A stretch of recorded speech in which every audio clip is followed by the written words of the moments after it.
Good day and welcome to Big Bad Tech. I'm your instructor Jim Pytel, and today's topic of discussion is the inductor storage process. Our objective is to examine the transient or time-based analysis of the inductor storage process.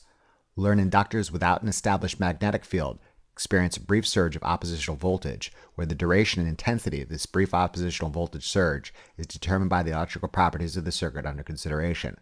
Additionally, we'll learn that during the transient storage process, current through the inductor rises to a stable, steady-state value once the magnetic field is completely established. Later lectures will examine the inductor release process.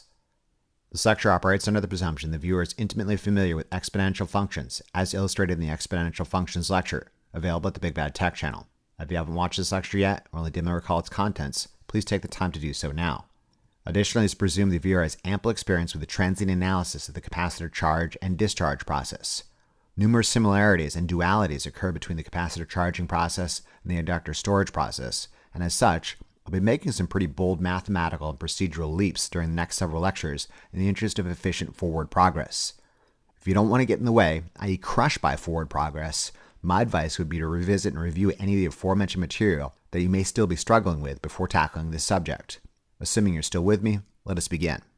There's a couple ways to explain the transient or time-based analysis of the inductor storage process. However, the best method I've found is to view the process as three sequential phases: the initial conditions, the final or steady state conditions, and the transient period, representing the brief transition from the initial conditions to the final steady state values. From the beginning, think to the end. Given identifiable start and end points, all we have to do is figure out how the process behaves in between these boundaries. These general purpose plots of current through the inductor and voltage across the inductor as functions of time illustrate a simple inductor storage process quite nicely. Our generic inductor storage circuit consists of a source, an open switch that closes at t equals 0, and a resistor and an inductor in series. Consider the initial conditions. An inductor without an existing magnetic field initially experiences a momentary surge of oppositional voltage as the magnetic field inside the inductor builds. Current through an inductor without an existing magnetic field starts at 0 amps. Consider the end state. Oppositional voltage generated by the inductor decays and eventually ceases altogether. Current through an inductor eventually stabilizes at some constant value. In between these initial and final conditions, voltage across the inductor and current through the inductor don't instantaneously change, but rather undergo an exponential transition. Don't make the transient analysis of the inductor storage process hard. Voltage across an inductor experiences a brief oppositional surge and decays to 0 volts. Voltage across the inductor as a function of time could be modeled as VL of t equals VI times e to the negative t over tau, where VI is the magnitude of the initial oppositional voltage surge. Current through an inductor with no established magnetic field starts at 0 amps and grows to some steady state constant value. Current through the inductor as a function of time could be expressed as IL of t equals IF plus II minus IF times e to the negative t over tau, where II is the initial current, IF is the final steady state current, and tau is the time constant. If the inductor happens to be carrying 0 amps of current at the onset, i.e. an occasion in which II equals 0 amps, IL of t resolves itself into IL of t equals IF times 1 minus e to the negative t over tau.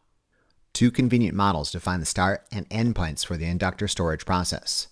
Inductors with no established magnetic field at t equals 0 can be modeled as an open circuit. Inductors after t equals 5 time constants with a fully established magnetic field, in contrast, can be modeled as a short circuit. I say again, inductors can initially be modeled as an open circuit, and after 5 time constants have elapsed, inductors can be modeled as a short circuit.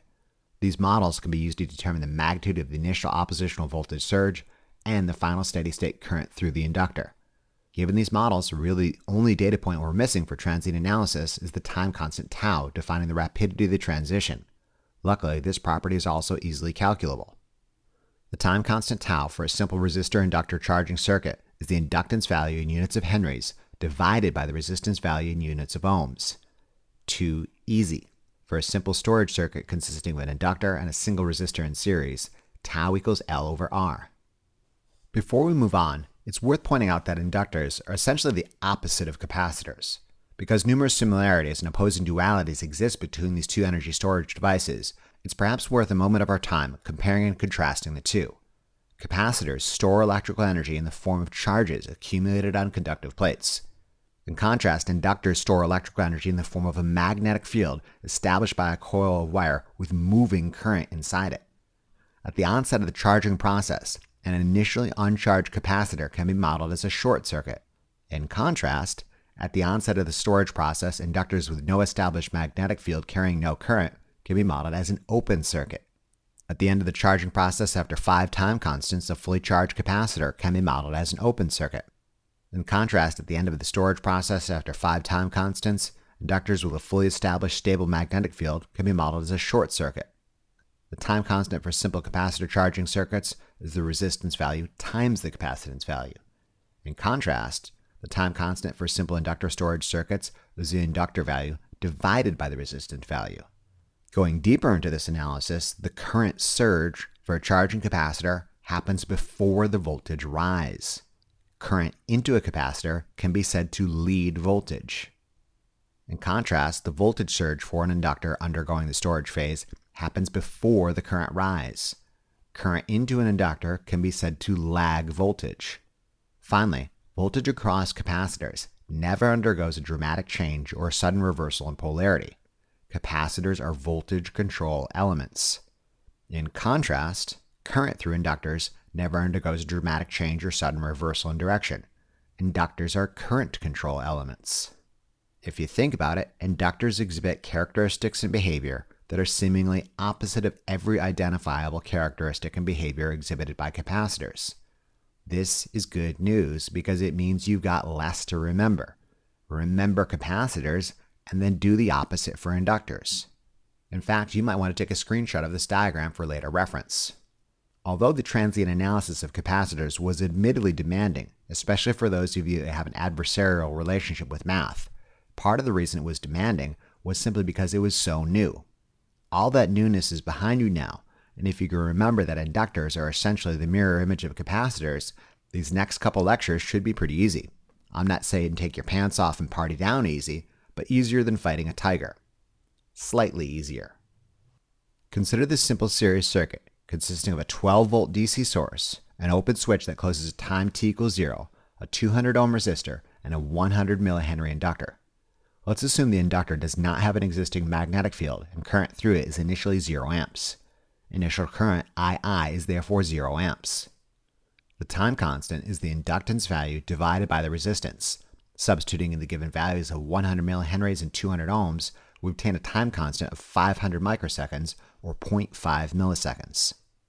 The moment the switch closes at t equals 0, the inductor can be modeled as an open circuit or infinite resistance path through which no current will flow. Using this simplification, the initial voltage across the inductor will be 12 volts. Current through the inductor and the resistor in series with it will be 0 amps. I like to think of this moment in time as the inductor saying, whoa, wait a minute. The expanding magnetic field in the inductor throws up a roadblock in the form of a 12-volt surge opposing the 12-volt source. It makes sense. What stops a 12-volt source pushing current into the system clockwise? The answer is a 12-volt surge opposing it, positive to negative, top to bottom.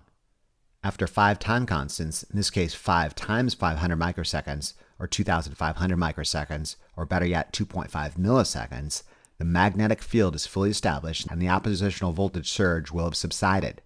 The inductor can be modeled as a short circuit. Using this simplification, our final steady-state condition can be modeled as a 12-volt source and a 200 ohm resistor. Ohm's law demonstrates that the circuit experiences 60 milliamperes of current. This is the steady-state final value for current. Voltage across the inductor after 2.5 milliseconds is 0 volts. Voltage across the inductor as a function of time could be modeled as VL of t equals 12 volts times e to the negative t over 500 microseconds, where 12 volts is the magnitude of the initial oppositional voltage surge and 500 microseconds is the time constant. The plot of voltage across the inductor as a function of time demonstrates it experiences a 12-volt spike and decays to 0 volts by 5 time constants or 2.5 milliseconds. Current through the inductor as a function of time could be modeled as IL of t equals 60 milliamperes times 1 minus e to the negative t over 500 microseconds, where 0 milliamperes is the initial current, 60 milliamperes is the final current, and 500 microseconds is the time constant. The plot of current through the inductor as a function of time demonstrates it starts out at 0 amps and then grows to 60 milliamperes by 2.5 milliseconds. Other electrical properties can be calculated during the transient storage period. Notably, the current through the resistor is a function of time, IR of t, and voltage across the resistor is a function of time, VR of t. Luckily, these properties are very easily obtained if you've got an understanding of series circuit properties, Ohm's law, and Kirchhoff's voltage law. The most fundamental property of series circuits is that current through elements in series is the same. This means any current experienced by the inductor is likewise experienced by the resistor. The moment the switch closes at time t equals 0, the resistor also experiences steadily rising current that grows to 60 milliamperes by 2.5 milliseconds. Current through the resistor, IR of t, can therefore also be modeled as 60 milliamperes times 1 minus e to the negative t over 500 microseconds. IR of t equals IL of t because current through elements in series is the same. Voltage across the resistor as a function of time can be calculated using Ohm's law. As you are no doubt aware, Ohm's law states that voltage across the resistor is the current through it times the resistance value. VR of t equals IR of t times R. Substituting in our given values, VR of t resolves itself into 12 volts times 1 minus e to the negative t over 500 microseconds. Plotted as a function of time, VR of t starts out at 0 volts and grows to 12 volts by 2.5 milliseconds. Voltage across the resistor as a function of time, VR of t, appears to be the mirror image of voltage across the inductor as a function of time, VL of t, reflected in a horizontal plane, and vice versa. This makes perfect sense. As the inductor's oppositional voltage decreases, more and more current flows through the system, and therefore the resistor experiences more and more of a voltage drop until the magnetic field is fully established and conditions stabilize with a steady, continuous 60 milliamperes of current flowing through the system. Given these plots and time-varied equations, as an exercise to the viewer, I invite you to solve for the instantaneous current through the inductor, the instantaneous voltage across the inductor, the instantaneous current through the resistor, and the instantaneous voltage across the resistor at t equals 750 microseconds, 1.5 time constants into the storage process. Additionally, see if you can solve for the time current through the inductor has risen to 20 milliamperes, 1/3 of its final value. At this same time, determine the instantaneous voltage across the inductor, the instantaneous voltage across the resistor, and the instantaneous current through the resistor. Note, if you've been following this lecture series in its intended sequence, by now you've had ample experience solving for instantaneous values at specific times and solving for specific times that satisfy given conditions. As such, I'm going to illustrate these algebraic procedures super quickly, one last time. After this reveal, you are on your own. If you're still struggling with this process, by all means revisit and review the exponential functions lecture, available at the Big Bad Tech channel. By all means, pause the lecture and try this on your own. If you're tracking, you should have obtained the following data. For our first example, we substitute 750 microseconds into the current through the inductor as a function of time. This yields an instantaneous current value of 46.6 milliamperes. We could substitute t equals 750 microseconds into the other time-variant expressions. However, we can also use much simpler and more reliable tools like series circuit properties, Kirchhoff's voltage law, and Ohm's law. Given 46.6 milliamperes of current flowing through the inductor, by extension, 46.6 milliamperes must also be flowing through the resistor because they are in series with one another. A quick application of Ohm's law demonstrates that with 46.6 milliamperes flowing through a 200 ohm resistor, approximately 9.3 volts must appear across the resistor. Given an instantaneous 9.3 volt differential across the resistor, Kirchhoff's voltage law demonstrates that 12 minus 9.3, or the remaining 2.7 volts, must necessarily appear across the inductor. In summary, at t equals 750 microseconds, current through the inductor equals 46.6 milliamperes, as does current through the resistor. Voltage across the resistor is 9.3 volts, and voltage across the inductor is 2.7 volts. Our second example is asking us to determine the time the current through the inductor has risen to 20 milliamperes. 20 milliamperes equals 60 milliamperes times 1 minus e to the negative t over 500 microseconds. What time value in microseconds satisfies this condition? Divide both sides by 60 milliamperes. Subtract 1 from both sides. Get rid of the negative signs on both sides of the equation. Take the natural log of both sides. Multiply both sides by the time constant. Get rid of the negative signs on both sides of the equation. We're left with a time value of roughly 202.7 microseconds. I suppose if you were hard-headed enough, you could substitute this same time into the other time-variant expressions. However, one can use much simpler, more reliable tools like series circuit properties, Kirchhoff's voltage law, and Ohm's law. Given 20 milliamperes of current is known to be flowing through the inductor, by extension, 20 milliamperes of current must also be flowing through the resistor because they are in series with one another. Quick application of Ohm's law demonstrates that with 20 milliamperes flowing through a 200 ohm resistor, approximately 4 volts must appear across it. Given an instantaneous 4 volt differential across the resistor, Kirchhoff's voltage law demonstrates that 12 minus 4, or the remaining 8 volts, must necessarily appear across the inductor. Time t equals 202.7 microseconds. Current through the inductor equals 20 milliamperes, as does current through the resistor. Voltage across the resistor is 4 volts, and voltage across the inductor is 8 volts. In summary, we determine the time constant, model the initial conditions, model the final conditions, determine the time-varying expressions and plotted them, solve for instantaneous values at specific times, and finally, solve for time values that satisfied specific conditions. In conclusion, we did everything we did for the capacitor charging process, only we did it for the inductor storage process. Does this or does this not seem easier the second time around? It should.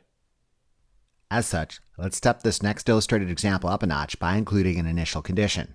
Really, there's no sense in making you hack your way through separate lectures for the inductor storage process, the inductor storage process including initial conditions, the partial inductor storage process, the inductor storage process featuring Thevenin's theorem, and the inductor storage process featuring series and parallel inductors, not to mention the inductor release process, and all these same modifications we can introduce for the inductor release process, is there?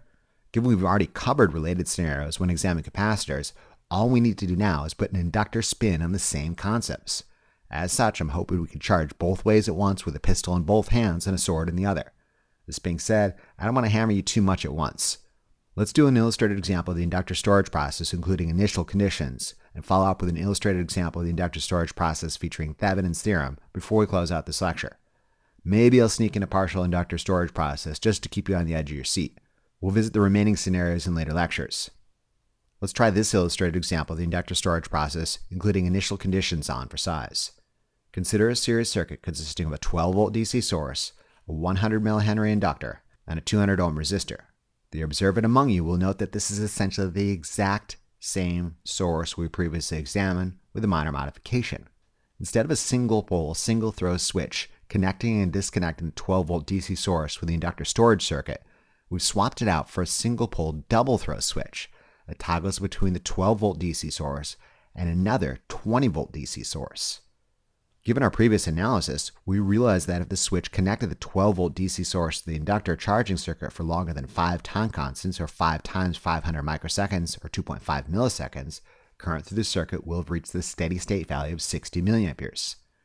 At any time beyond 2.5 milliseconds, the magnetic field in the inductor is fully established and unchanging. As such, the transient storage process is complete, and we kept the switch in this position for an additional 2.5 milliseconds, an additional 2.5 seconds, an additional 2.5 days, or an additional 2.5 decades. The inductor magnetic field will remain stable and unchanging, and current through this circuit will remain constant and unchanging 60 milliamperes. If, however, we toggle the switch to position 2, we create an inductor storage circuit with an initial condition, notably a scenario in which there exists an established magnetic field and 60 milliamperes of current already flowing through this system clockwise. Let's say the switch moves to position 2 at another t equals 0, thereby giving us a clean slate for our analysis. Importantly, given the polarity of both these sources, any current established through this circuit by either source will be in the same clockwise direction. As such, we're free to consider both initial current and final current to be positive. I suppose we could consider them both to be negative, but positive sure makes more sense. The point being that current induced by either source will be in the same direction, either both positive or both negative. By the way, this will not be true in all scenarios. Hint, hint. I'll spring this trap on you in a later lecture examining the inductor release process. Let's do this illustrated example in a staged manner so you don't get lost. Here's stage 1, which consists of 3 tasks. Task 1. Calculate the time constant for the new inductor storage circuit, making use of the 20 volt DC source. This should be pretty easy because it's the same circuit as last time. Task 2. Determine the initial current through the inductor and the magnitude of the initial oppositional voltage surge across the inductor when the switch moves to position 2 at t equals 0. This shouldn't be too hard either, given I've already told you there exists 60 milliamperes of current through the circuit at the time of the switchover. Really, the hard part is to determine the initial oppositional voltage surge across the inductor such that at time t equals 0, current remains 60 milliamperes. Think about it. What opposing voltage will keep 60 milliamperes flowing through this system when it's hooked to a 20 volt DC source? Use Kirchhoff's voltage law if you have to, which you might have to. Hint, hint. Finally, task 3. Determine the final steady state current through the inductor and the voltage across the inductor when it's modeled as a short circuit after 5 time constants. By all means, pause the lecture and try stage 1 on your own. If you're tracking, you should have obtained the following data. The time constant for the circuit is the inductance value divided by the resistance. We again obtain a time constant of 500 microseconds or 0.5 milliseconds. No duh, we're using the same components as last time, and of course it has the same time constant. The moment the switch moves to position 2 at t equals 0, 60 milliamperes of current is known to be flowing through the inductor. Initial current II is therefore 60 milliamperes. Given these two elements are in series with each other, current through the resistor is also 60 milliamperes. Ohm's law demonstrates the resistor will experience a 12-volt drop. An application of Kirchhoff's voltage law demonstrates that the rise induced by the 20-volt DC source will be dropped across the resistor and the inductor. E2 equals VR plus VL. Substituting in the known 20-volt DC source and the instantaneous value of voltage across the resistor at t equals 0, an algebraic manipulation of the Kirchhoff's voltage law equation demonstrates that the voltage across the inductor must be the remaining 8 volts, positive to negative, top to bottom. This is the 8-volt opposition necessary to keep 60 milliamperes flowing in this system, at least temporarily. In summary, the initial oppositional voltage surge across the inductor will be 8 volts. Think about it. What prevents a 20-volt DC source from pushing more current through the same resistor as would a 12-volt DC source? The only answer would be an opposition of 8 volts. Once the expanding magnetic field slows and eventually ceases expanding and stabilizes, the oppositional voltage generated by the inductor fades away and current stabilizes at the new steady state value. Speaking of which, after 5 time constants, in this case 2.5 milliseconds, the magnetic field is fully established and the opposition diminished. The inductor can be modeled as a short circuit. Using this simplification, our final steady state condition can be modeled as a 20-volt source and a 200 ohm resistor. Ohm's law demonstrates that the circuit experiences 100 milliamperes of current. This is the final steady state value for current. Voltage across the inductor after 2.5 milliseconds is 0 volts. We now know the time constant, the initial conditions, and the final conditions. Let's move on to stage 2, which has 5 tasks. Task 1. Derive the equation for the voltage across the inductor as a function of time, VL of t. Task 2. Derive the equation for current through the inductor as a function of time, IL of t. Task 3. Derive the equation for current through the resistor as a function of time, IR of t. This should be pretty easy if you don't mess up task 2. Task 3. Derive the equation for the voltage across the resistor as a function of time, VR of t. This also should be pretty easy if you know how to use Ohm's law. Finally, task 5. Draw plots for all 4 functions. By all means, pause the lecture and try stage 2 on your own. If you're tracking, you should have arrived at the following values. Voltage across the inductor as a function of time can be modeled as VL of t equals 8 volts times e to the negative 2 over 500 microseconds, where 8 volts is the magnitude of the initial oppositional voltage surge and 500 microseconds is the time constant. The plot of voltage across the inductor as a function of time demonstrates that it experiences an initial 8-volt spike, which decays to 0 volts by 5 time constants or 2.5 milliseconds. Current through the inductor as a function of time can be modeled as IL of t equals 100 milliamperes minus 40 milliamperes times e to the negative t over 500 microseconds, where 60 milliamperes is the initial current, 100 milliamperes is the final current, 40 milliamperes is the differential, and 500 microseconds is the time constant. The plot of current through the inductor as a function of time demonstrates that it starts out at 60 milliamperes, i.e. the initial conditions, and then grows to 100 milliamperes, i.e. the final conditions, by 2.5 milliseconds. Given the resistor and inductor are in series with one another, current through the resistor equals current through the inductor. IR of t also equals 100 milliamperes minus 40 milliamperes times e to the negative t over 500 microseconds. The plot of current through the resistor as a function of time demonstrates it starts out at 60 milliamperes and grows to 100 milliamperes by 2.5 milliseconds.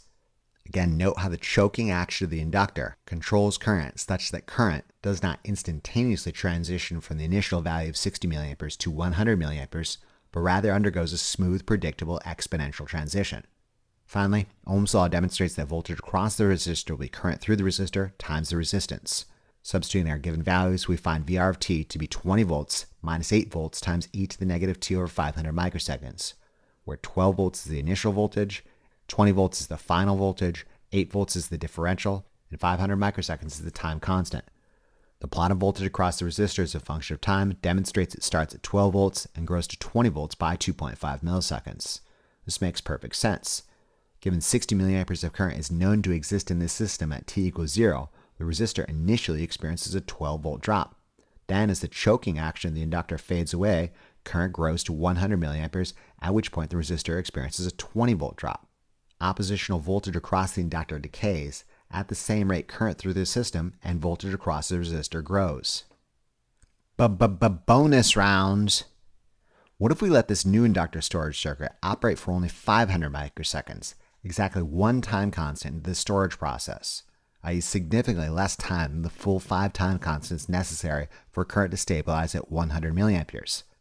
The answer is, quite obviously, a partial storage event, in which the electrical properties at the time of switchover will be some intermediate state.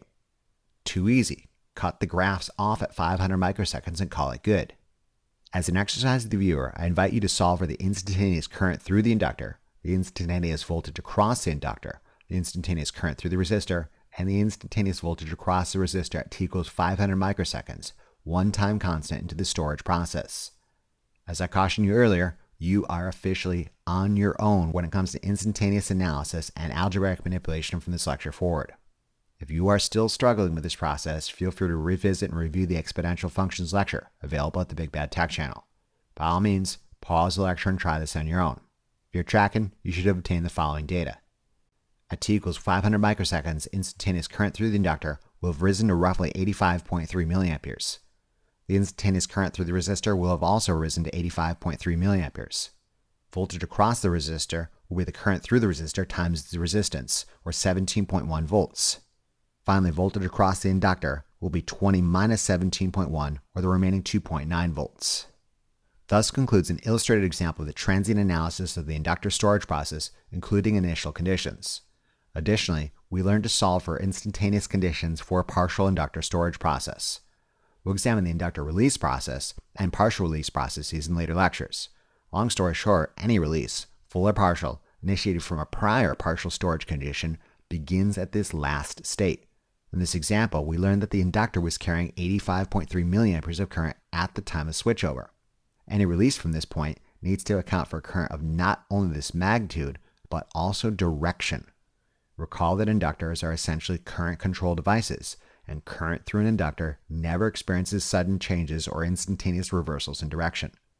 Like I said, we'll examine the inductor release process in later lectures. Let's now examine an inductor storage process necessitating the use of Thevenin's theorem. As with capacitors, inductors see the Thevenin's equivalent circuit of a larger, more complicated series parallel circuit. All I want you to do is come up with a Thevenin's equivalent circuit seen by this inductor, and then model the storage process. The circuit consists of a 24-volt DC source, a switch that closes at time t equals 0, R1, a 300 ohm resistor, R2, a 600 ohm resistor, R3, a 100 ohm resistor, and a 60 millihenry inductor. In this scenario, we're assuming the inductor is not initially carrying any current and has no existing magnetic field. As such, II, initial current, is 0 milliamperes. You should be capable of analyzing the circuit with very little guidance. If you need a task list, here it is. Obviously, determine the Thevenin's equivalent circuit seen by the inductor. Determine the time constant for the storage process. Determine the initial conditions for the inductor. Determine the final conditions for the inductor. Determine the time-varying expressions for voltage across the inductor and current through the inductor. And finally, draw plots of current through the inductor and voltage across the inductor for a full storage of 5 time constants. By all means, pause the lecture and try this on your own. If you're tracking, you should have obtained the following data. The Thevenin's equivalent circuit seen by the inductor is a 16-volt DC source in series with a 300 ohm resistor. If you came up with different values, you don't know Thevenin's theorem, and you need to get yourself some Thevenin's theorem ASAP. If this describes your sorry state, by all means revisit and review the Thevenin's theorem lecture available at the Big Bad Tech channel. The time constant for the Thevenin's equivalent circuit is 200 microseconds. This means a complete storage will take 5 times 200 microseconds, or 1000 microseconds, or 1 millisecond. The moment the switch closes at t equals 0, the inductor can be modeled as an open circuit through which no current will flow. Using this simplification, the initial oppositional voltage surge across the inductor will be 16 volts, positive to negative, top to bottom. The current through the inductor and the Thevenin's equivalent resistor in series with it will be 0 amps. This opposing surge of 16 volts chokes the current to 0 amps, at least momentarily. After 5 time constants, in this case 5 times 200 microseconds or 1 millisecond, the magnetic field is fully established and the opposing voltage is faded and disappeared altogether. The inductor can be modeled as a short circuit. Using this simplification, our final steady-state condition can be modeled as a 16-volt source and a 300-ohm resistor. Ohm's law demonstrates that the circuit experiences 53.3 milliamperes of current. This is the steady-state final value for current. Voltage across the inductor after 1 millisecond is 0 volts. We now know the initial values, the final values, and the time constant. Voltage across the inductor as a function of time could be modeled as VL of t equals 16 volts times e to the negative 2 over 200 microseconds, where 16 volts is the magnitude of the initial oppositional voltage surge and 200 microseconds is the time constant. The plot of voltage across the inductor as a function of time demonstrates that it experiences an initial 16-volt spike and then decays to 0 volts by 5 time constants or 1 milliseconds. Current through the inductor as a function of time could be modeled as IL of t equals 53.3 milliamperes times 1 minus e to the negative 2 over 200 microseconds, where 0 milliamperes is the initial current, 53.3 milliamperes is the final current, and 200 microseconds is the time constant. The plot of current through the inductor as a function of time demonstrates it starts out at 0 amps and then grows to 53.3 milliamperes by 1 milliseconds. Really, the only thing more we can do with this illustrated example problem is make it painfully repetitious by making you solve for a time value that satisfies a specific condition. Speaking of which, see if you can solve for the time current through the inductor reaches 20 milliamperes. At this same time, determine the instantaneous voltage across the inductor. If you want an additional challenge, which I think you do, see if you can determine the electrical properties for the remaining elements in the original series parallel circuit at the same time, notably voltage across and current through R1, R2, and R3. Note you will need to make use of Kirchhoff's current law and Kirchhoff's voltage law to determine how current flows through and how voltage is apportioned throughout the original series parallel circuit to determine these desired instantaneous properties. By all means, pause the lecture and try this on your own. If you're tracking, you should have obtained the following data. 20 milliamperes equals 53.3 milliamperes times 1 minus e to the negative 2 over 200 microseconds. Solve for the time value that satisfies this condition. Algebraic manipulation yields a time value of roughly 94 microseconds, just shy of half a time constant. Given 20 milliamperes of current is known to travel through the inductor, at the same time, the same amount of current must also be traveling through the Thevenin's equivalent resistor. IRTH also equals 20 milliamperes. Ohm's law demonstrates that Thevenin's equivalent resistor will experience a 6-volt drop. Given an instantaneous 6-volt differential across the Thevenin's equivalent resistor, Kirchhoff's voltage law demonstrates that 16 minus 6, or the remaining 10 volts, must necessarily appear across the inductor. We can now use these instantaneous values at t equals 94 microseconds to solve for the electrical properties for the remaining elements in the original series parallel circuit at the same time. Given 20 milliamperes of current is traveling through the inductor in the original series parallel circuit at t equals 94 microseconds, this also means 20 milliamperes of current must also be traveling through R3. Ohm's law demonstrates R3 will experience a 2-volt drop. Given the series combination of R3 and the inductor are in parallel with R2, Kirchhoff's voltage law demonstrates that R2 will experience a 2 plus 10 or 12-volt drop. Ohm's law demonstrates R2 will also experience 20 milliamperes of current. It just so happens current is dividing between these two parallel branches evenly at t equals 94 microseconds. This won't be true in steady-state conditions after current through the inductor has stabilized at 53.3 milliamperes after 1 millisecond. Regardless, at t equals 94 microseconds, Kirchhoff's current law demonstrates that with a series combination of R3 and the inductor experiencing 20 milliamperes of current, and R2 also experiencing 20 milliamperes of current, R1 must therefore experience 20 plus 20, or 40 milliamperes of current. Ohm's law demonstrates R1 will experience a 12-volt drop. Let's check our work using Kirchhoff's voltage law. If V1 equals 12 volts, V3 equals 2 volts, and VL equals 10 volts, does their instantaneous summation equal the rise induced by the source? Indeed they do. 12 plus 2 plus 10 equals 24. Note these instantaneous values are valid only at t equals 94 microseconds, an occasion in which the inductor is drawing 20 milliamperes of current. If we let the system sit for a full 1 millisecond, the storage process will run its complete course, and conditions will stabilize, such that the current through the inductor will be 53.3 milliamperes. Speaking of which, here's yet another opportunity for series parallel circuit analysis that's only tangentially related to inductors. If you're up to the challenge, Determine the electrical properties for the remaining elements in the original series parallel circuit at steady-state conditions, i.e. for any time past 1 millisecond, when current through the inductor is stabilized at 53.3 milliamperes and voltage across it is 0 volts. Notably, solve for voltage across and current through R1, R2, and R3. Note it will help to model the inductor as a short circuit at steady-state conditions. These clues alone are enough for you to solve for the desired properties. By all means, pause the lecture and try this on your own. If you're tracking, you should have obtained the following data. Presented without explanation. I mean, really, do I have to keep explaining basic series parallel circuit analysis to you over and over?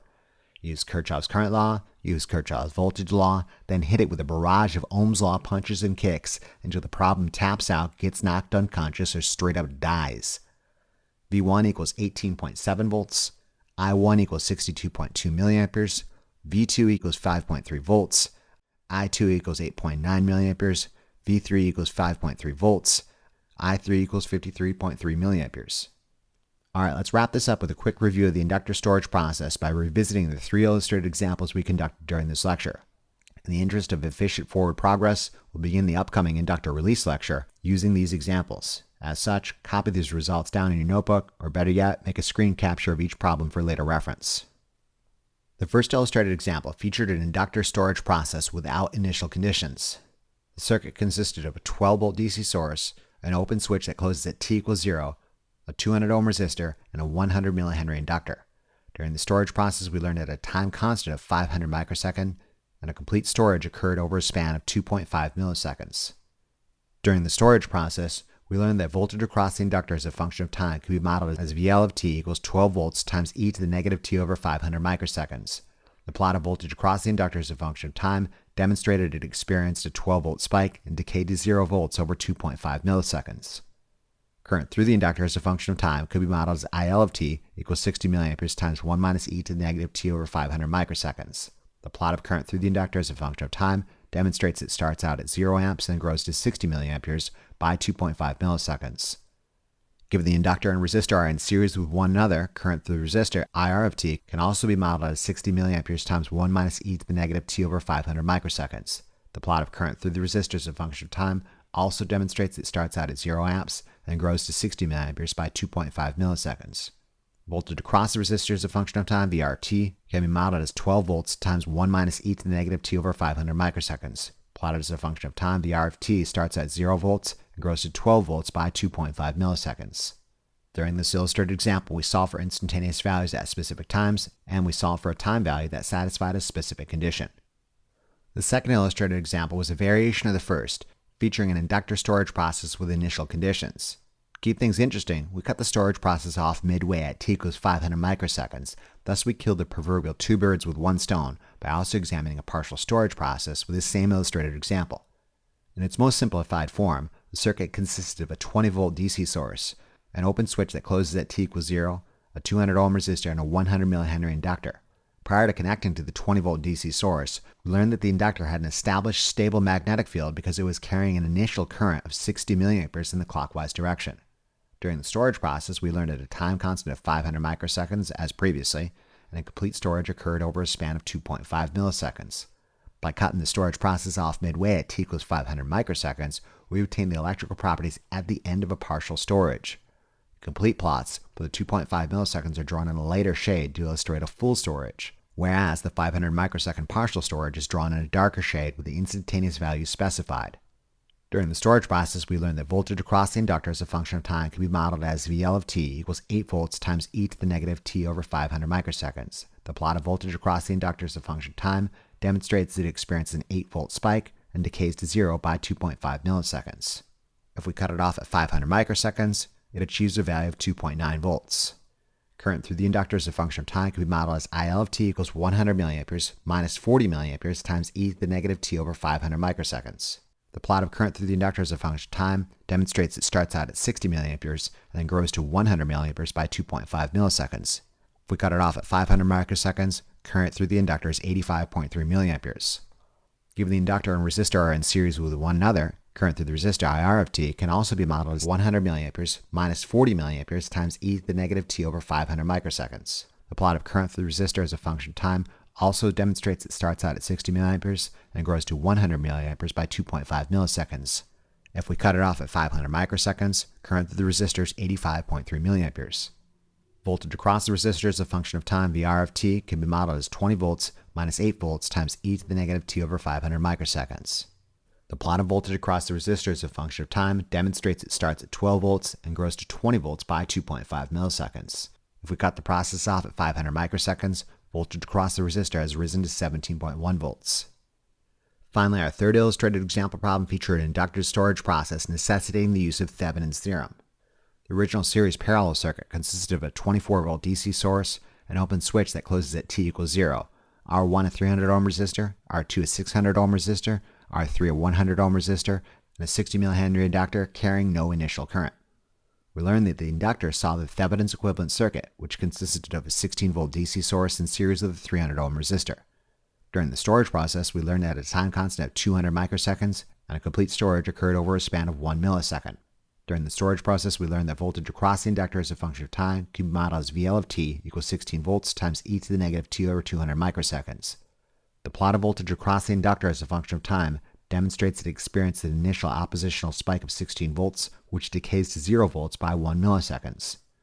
Current through the inductor as a function of time can be modeled as IL of t equals 53.3 milliamperes times 1 minus e to the negative t over 200 microseconds. The plot of current through the inductor as a function of time demonstrates it starts out at 0 milliamperes and grows to 53.3 milliamperes by 1 milliseconds. Additionally, we solve for a time that satisfied a specific condition and, using the instantaneous data we obtained, perform series parallel circuit analysis to determine the electrical properties for the remaining elements in the original series parallel circuit at the same time and at steady-state conditions. Despite the inclusion of complications like initial conditions, partial storage processes, and Thevenin's theorem, you note that the time-varying expressions and plots for these three examples really aren't so different from each other. Not only the start points, end points, and time constants really differentiate one from the other. That's the point. It's a formulaic procedure, and the only way you can get this wrong is to not follow the procedure. If you don't know the procedure, here it is. Determine the start point, determine the end point, determine the time constant, pull the pin and throw it. Last but not least, allow me to draw your attention to an important property exhibited during the inductor storage process. This property being the gradual change of current through the inductor over time. This is interesting. Inductors resist sudden changes in current. Yes, voltage spikes and subsides, and as we'll learn in the inductor release process lecture, undergoes instantaneous reversals in polarity. However, current does this nice, smooth, predictable ramp up to a steady state value. It's for this reason that inductors are included in many circuits necessitating relatively constant or gradually changing current. Inductor storage circuits with smaller resistors and larger inductors, i.e. larger time constants, would make this process longer and more gradual, whereas inductor storage circuits with larger resistors and smaller inductors, i.e. smaller time constants, would make this process quicker, more responsive and abrupt. Depending upon the application, different time constants, i.e. different inductor and resistor values, may be employed. Additionally, note that the current rise appears after the voltage spike. It's for this reason current in inductor circuits is said to lag voltage. We'll examine this important property in later lectures on AC circuit analysis. In conclusion, we examine the inductor storage process. We learn an inductor without an existing magnetic field carrying no initial current can be modeled as an open circuit. After 5 time constants, an inductor with an established magnetic field carrying steady-state current can be modeled as a short circuit. These models provide convenient start and endpoints for the transient analysis of the inductor storage process. From the beginning, think to the end. We learned an inductor experiences an initial oppositional voltage spike, which then decays to 0 volts over 5 time constants.